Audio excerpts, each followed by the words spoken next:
Thank you to a special guest today. We have Kelly Harris joining us. Kelly is our ultrasound supervisor at Children's Hospital Colorado. So I think this topic of extremity Dopplers, we rely even more so than most exams on our sonographers. And so I'm really excited to have her here with us just to give her perspective as well. So if you guys have any questions at any point, feel free to direct those to either Judy or Haitui, just because I'll be in presentation mode. So I might not be able to keep as close of an eye on the chat. But yeah, definitely any questions, feel free to submit those. So I kind of have this divided into two separate segments. So we're going to start off with arterial Doppler. I'll talk about both upper and lower extremity, and then we'll also talk about the venous Doppler as well. So first thing I kind of wanted to chat about was just protocol. So we kind of just recently revamped our protocols. I think this is a little bit challenging topic just because so much of the literature, like the ACR practice parameters and all that kind of stuff, is very much directed towards the adult side of this. And I think PEDS, like it often does, gets a little bit ignored. So we kind of have to adapt our protocols more for the potential pathology that we're looking at, which is oftentimes much different than adults.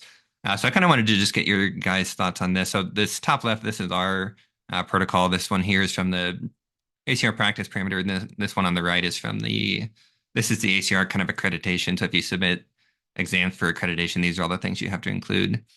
So for the most part, we've tried to mimic the ACR practice parameters. We have a couple of different things that we have slightly modified.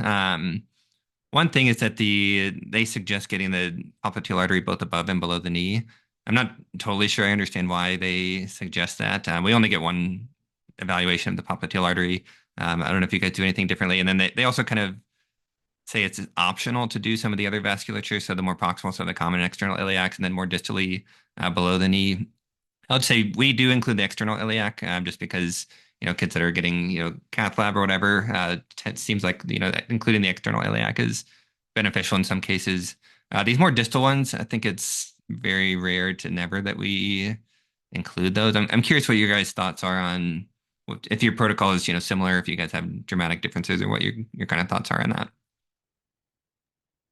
Yeah, so recently, I know you guys have kind of experienced it with me, but we underwent like ACR like renewal, and so I think we just shifted all of our protocols to kind of mirror that, just to keep things a little bit more simple and gives us the practice. And then as well as in the future, when we do need to find exams, it's not too rough or too new. So now we kind of basically mirror the ACR, but I do agree. I mean, a lot of it is a little bit more like peripheral vascular disease feel to it than pediatric.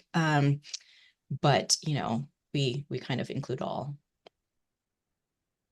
Yeah, I feel like lower extremity arteries are pretty rare outside of the pre/post and then post follow-up cath lab. So we definitely include at least the inferior aspect of the external iliac artery. And then we follow the ACR kind of protocol. We really only will do like closer to the toe side. I'm always like, was that proximal or distal? We'll only do closer to the toes when there's like an indication of something distally. So there's a concern for, like a purple foot or whatever. Right. Or if they specifically ask us, obviously, we'll take a look at those structures.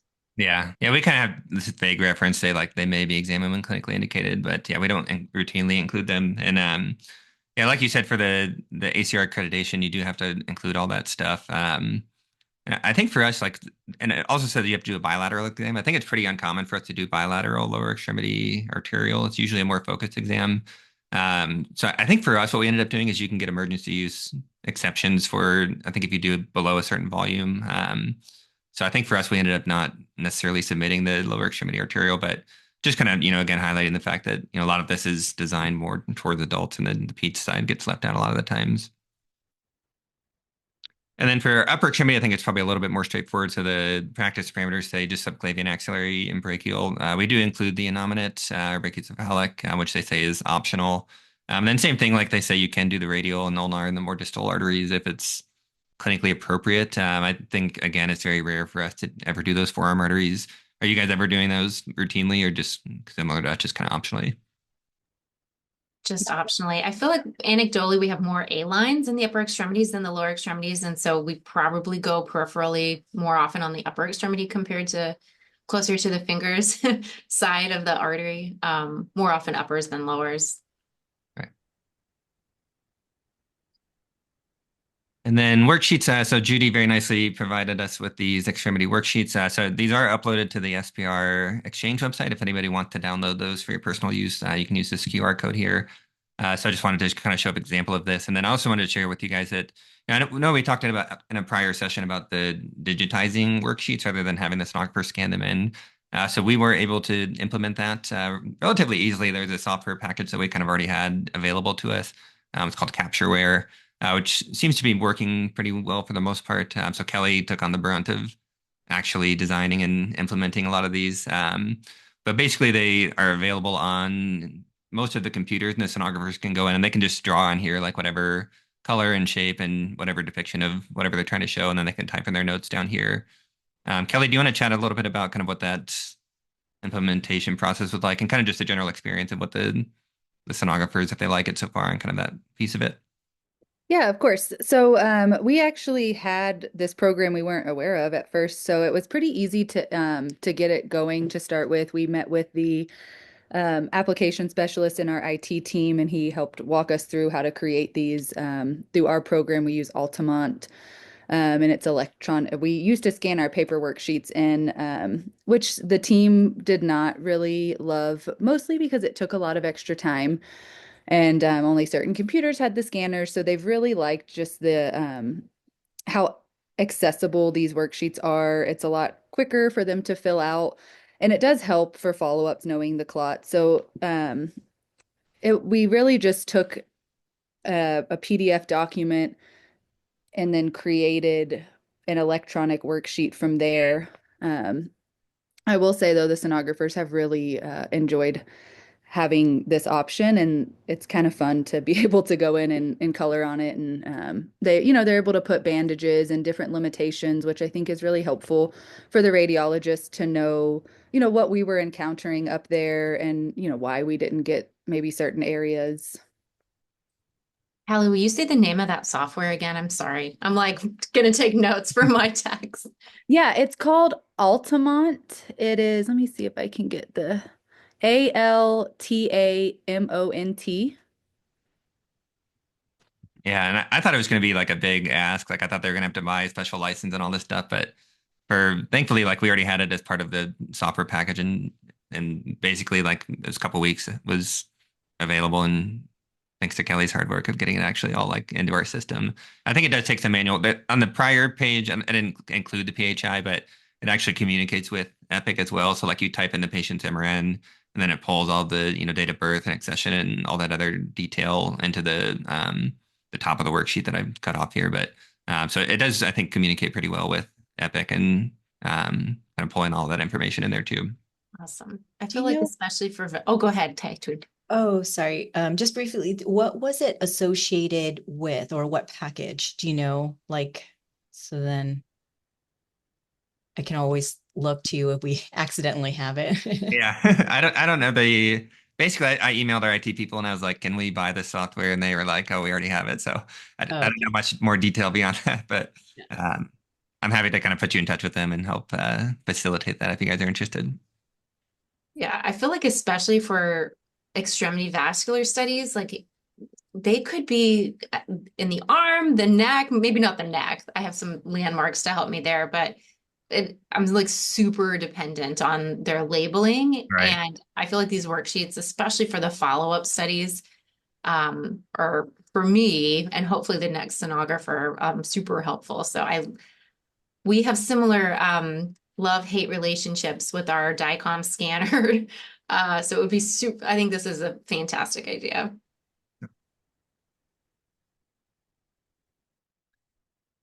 All right. And the next little segment I have here about just kind of descriptors. So this was, I feel like, people publish these consensus statements on, you're supposed to use these words and describe things in a certain way. And then, some people do it and some people don't. But this was kind of just an interesting overview. We'll talk about the venous component of this as well. But for the arterial piece of it, so they basically kind of came together and said that the, major things we want to talk about are the direction of flow, the phasicity, and the resistance. So the phasicity, I'm kind of interested what words you guys use for this. So they kind of gave this as an example of why they don't like the terms of triphasic and biphasic, just because these are from different published literature throughout the years. And kind of what each of one of these papers, each column is a different paper and kind of what they gave as their depiction of each of these types of phasicity. So you can kind of see it's all over the place. Like there's not a lot of consensus agreement on if you say triphasic that somebody else is going to know exactly what you mean.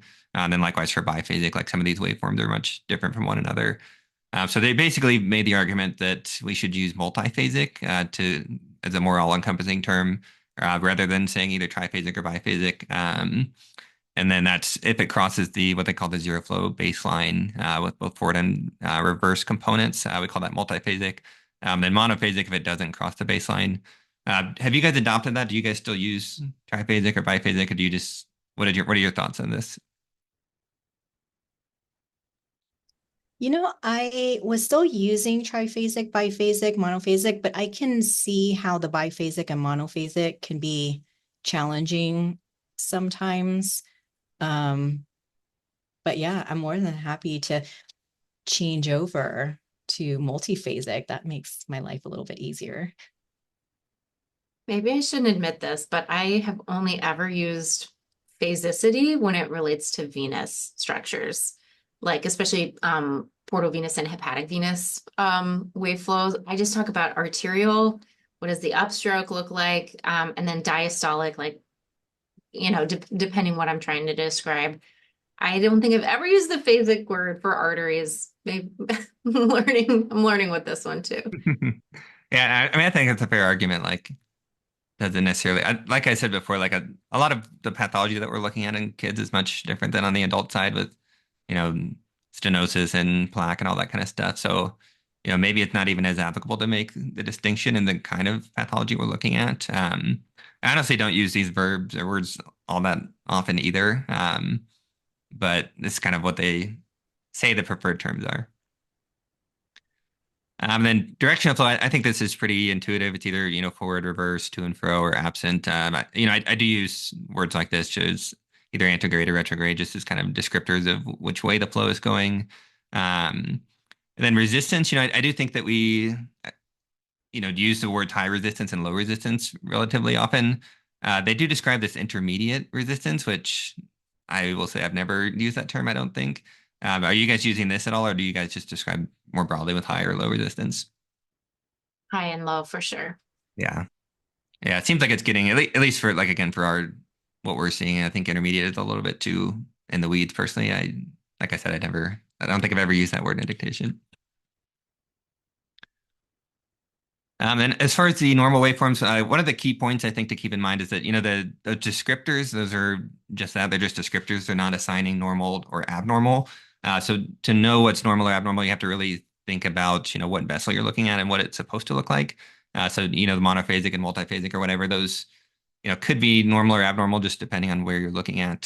So this is a really nice paper. This was published in Radiographics a few years back. So they have, most vessels in there and kind of examples of what the normal waveforms should look like. So these are kind of normal examples that they gave of both kind of upper and lower extremity arteries. So this is, well, they described it as triphasic as kind of this normal pattern for with the high resistance of the muscle bed and kind of thinking about where the arteries are feeding. But these are kind of what the normal peripheral arterial waveform should look like. Then just to discuss a couple of cases. So this was a patient, so they had an arterial line in place and they had a pulseless extremity. So they asked us to take a look at it. So this was, the first question I had was, this seems to happen to us relatively frequently where, the particular area of concern has a huge bandage over it and you really can't interrogate it very well. Do you guys have any kind of standardized protocol for, like, if they ask you to look at this, that they'll take the bandage off, or if there's some time frame that they'll remove the bandage, or do you guys have a standard approach to that, or is it kind of just patient dependent? From my experience, I feel like it's patient dependent. So we'll always have the sonographer ask the nursing staff or the team for sure, like, if it can be taken off, then preferably it should be. But if the team refuses or says, no, it's something that they don't want to do, then we just kind of do exactly what you put there, kind of like line, bandage, whatever, as a like a place where we cannot visualize. Yeah, we're the same. And I will say, it's not like we can't get any information, right? Because we can share, well, we can compare the waveform closer to the toes side on one side versus the other and be like, well, this is somebody you really should take the bandage off if you have concerns or whatever the case is. But sometimes they just really don't want to remove the bandage, like immediately post cath, for example, is frequently when it's like they're not touching that thing. But we will always ask. Right. And Kelly, do you have an indication, like, I mean, I think you're much more familiar kind of on the clinical side, what's happening on the floor than I am. Is that I think we're similar as far as most of our techs will ask the nurses and at least kind of get their indication of whether they're okay with taking the bandage off or not. Is that how you typically goes for us? Yes, we do always ask and try, and we'll ask them too if we can't remove the bandage totally. We'll ask them if we can scan over it because some of them we can see through. So, but definitely there's cases where I think, like I said, immediately post cath where they don't want us even on top of the bandage. And so in that sense, it is, it's can't see around that or see that vessel below, which is challenging. Um, but we do try to remove the bandage when possible or get as close, to that segment to try to show. Sure. And then the other kind of highlight of this case is I think this really highlights the importance of really closely interrogating the waveforms. We do a monthly peer review, and we have seems like every 2 or 3 months we have a case similar to this where we don't discreetly see a clot. All the vessels that we see look open, so we just kind of say no thrombus. But in a case like this, these are very low velocity, kind of very abnormal waveforms, so very suspicious for there being kind of an upstream obstruction. So I always kind of highlight to people just really pay close attention to the actual kind of morphology of those waveforms in these kind of cases where you really can't discreetly see the whole vessel. And kind of along those same lines, the other question I have for you guys is kind of more of a protocol question. Some places will include an image of the contralateral, like some vessel on the other side, the CFA or something, just to get a comparison waveform from a theoretically normal vessel. Are you guys doing that as part of your standard protocol, or do the techs kind of optionally do that in a case like this, or what's your kind of thoughts on that? We do. And especially if it's abnormal, they should go find the vessel that's kind of at a similar like location if they can. Especially if there's a part of the vessel they can't see and they want to be like, hey, look, you dumb radiologist, Dr. Squires, this is an abnormal waveform. Look at what it's supposed to look like on the other side. Yeah. Which I find very helpful because especially if you're going fast, it's like, look, it's an artery, but then you're like, wait. It should be higher resistance, high velocity, Yeah. Yeah. I feel like we routinely do the contralateral side at the common femoral artery. Don't quote me on that. I think that's what it is in our protocol. But I do like the idea of wherever you think it's abnormal, like you can look on the other side. But at the same time, sometimes it's not recognized either by the sonographer or the radiologist. And so it's kind of hard to like preemptively always kind of do the contralateral side at that same location, I guess. So that's the argument for always just kind of like doing it on the contralateral side at a set location. Right. Yeah, that's true. Yeah, and it's interesting because the ACR practice parameters, the venous ones, they specifically recommend for every unilateral exam getting a contralateral comparison, but they don't have anything in there but in the arterial practice parameters, which I almost think it's more helpful in the arterial than the venous, which we'll kind of talk about when we get there. But yeah, Kelly and I have talked about this, and I think it's something we should add to our routine protocols to always include contralateral vessel. And then, so the same case, yeah, so these abnormal waveforms, and then the following day, they did agree to take the bandage off. So looking higher up, so looking at the external iliac, we can see that more normal waveform, and then we can discreetly see this little segment of clot. Then more distal to the clot, we can see those kind of more blunted, lower velocity waveforms. So just nicely depicting that this patient did indeed have a thrombus there. And then kind of interestingly, so they had another follow-up about a week later, so that thrombus had resolved, but they had a kind of interesting waveform where they had this kind of continuous reversal of diastolic flow. So with normal waveforms, you can have, the little bit at the beginning of diastole kind of goes beneath the waveform, but then typically comes back up. So this waveform where it has this kind of continuous diastolic flow, we'll sometimes see this in patients that have left-right shunts. So this patient had a PDA. So we had a case not too long ago of a kid who had, they had asked it to do a renal artery Doppler, and pretty much all the arterial waveforms look like this, and you can make they had a PDA in that case too. So it's kind of just something, just a little thing to be aware of, that if you see this continuous diastolic flow, then think about a cardiac etiology of that. The next case, so another young patient, so they also had bandaged material obscuring a lot of our view from this ileal atresia repair, and history of they were unable to palpate the pulses. So in this case, so again, very abnormal waveforms, kind of low velocity. This one had kind of this interesting mirror artifact. Kelly, I'm curious your thoughts on this. I was reading about this, and I think it's just related to if you get close to 90 degrees with the Doppler angle, sometimes you can see this mirror artifact. Kelly, do you have any other thoughts on that particular look, or things that we could have potentially improved on this one? Yes, so we do see that, like you said, when we get too close to 90, and I think just adjusting the steer stick and our angle a little bit would have removed that mirror artifact, and also probably turning down just the overall pulse wave gain. I've noticed on a lot of these studies, it's a little just too high, which accentuates that that mirror artifact. Okay, sure. And then a couple days later, so this patient, we got them to, again, take the bandage off. And then kind of interestingly, so higher up, you can see this bidirectional flow. So these are waveforms that are obtained very close proximity to each other. And you can see one is antegrade and one's retrograde. Then more distally, again, the kind of more blunted looking waveforms. So this patient ended up going on to have a CTA, and they had this kind of long segment of occlusion that they weren't totally sure where this had come from. The patient had a umbilical arterial catheter going in here at some point close to birth. So they kind of presumed that it was open at one point. It wasn't necessarily congenital. And you can see all these kind of formation of collateral vessels around here. So they presume that this caught it up, related to that umbilical arterial catheter. But again, I think this is another case where getting that contralateral comparison could have potentially been useful. So if we had gotten a waveform from the other side, I think it would have really highlighted just how abnormal this side was, how asymmetric they were. So again, just another, I think, case to really kind of push for that. And the next case, so again, this was a patient that had an LVAD. So this was just highlighting sometimes when you have either oscillators, which will show some venous cases related to kind of oscillator abnormalities. But when they have a ventricular assist device, that can really make the waveforms look kind of unusual. So in this one, they had abnormality was more concerning on the right side, but they did order a bilateral exam. So the right side, pretty much every vessel looks very abnormal, kind of has this very smooth, kind of monophasic looking waveform. And then the left side looks kind of more like we would expect with that LVAD. But this patient they did end up having this non-occlusive clot.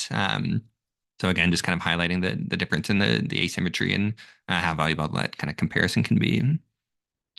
Then my last couple arterial cases, so these were just kind of interesting ones, just to show you guys. So this was a patient that had a tib fib fracture and had it fixated.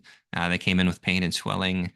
So this was what we saw in ultrasound. So we did kind of go lower in the leg on this particular case because that's where their abnormality was more focal.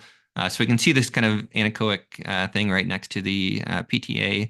Then on Doppler with our spectral waveforms, we can see it does have that bidirectional kind of to and fro flow. Then I'll play through the cine here. So this is our artery right here. And then we get this typical kind of yin-yang look to it. And then further out, we see some flow in there as well.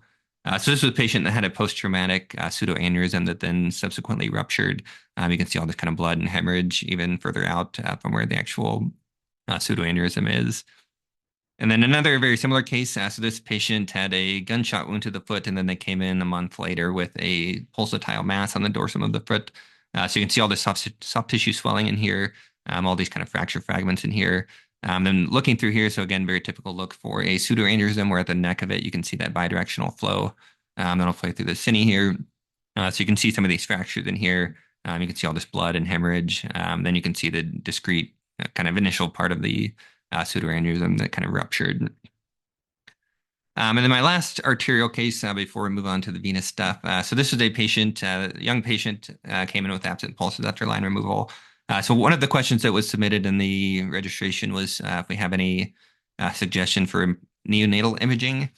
So this was so we use all Philips equipment, which I think I've mentioned before, but they let us borrow this new probe for a few weeks, and then we actually ordered a few, so we have some coming. But this is this really nice new hockey stick probe. So it's a 26 megahertz probe. Really gives nice images, I think, for these neonates. We asked our sonographers to do a side-by-side with our current probe just so we could kind of see what they look like.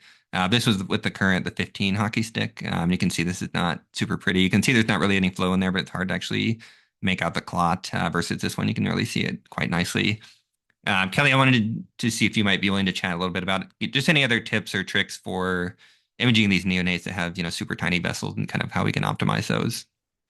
Yeah, of course. So those definitely pose a challenge. And I think one of the things we see the most with some of our newer sonographers coming from maybe the adult world is just overall too much pressure. So really being aware of how much pressure you're putting, especially on these little tiny NICU babies. You're really just gliding across the skin, hardly pressing at all. And then anytime, of course, we're using the highest frequency probe we have, ideally with a small footprint. We, use the hockey stick a lot on these little NICU babies. And then too, just eliciting the help of the nurse. A lot of times they'll try to use blankets or linens to, help us maybe pin the arm down a little bit or try to hold that limb a little more stationary. If you have the ability to bring a second tech with you to, just help hold their little arm or leg down, can really make your life a lot easier because every time they move, you're, trying to come back, hunt for that vessel again. It can just take a long time. So the shortest amount of time you can be in there to help with cooperation from the baby, and then just really being aware of the pressure that you're using. We're not using much gel at all, trying to just um, keep from making a mess in their little crib. But those are probably the biggest tips. And then just recognizing that their vessels are going to be really small. They don't look like the adult vessels. So that's a challenge to get used to in the beginning, when scanning these little vessels, is they're very tiny. Awesome. Thank you.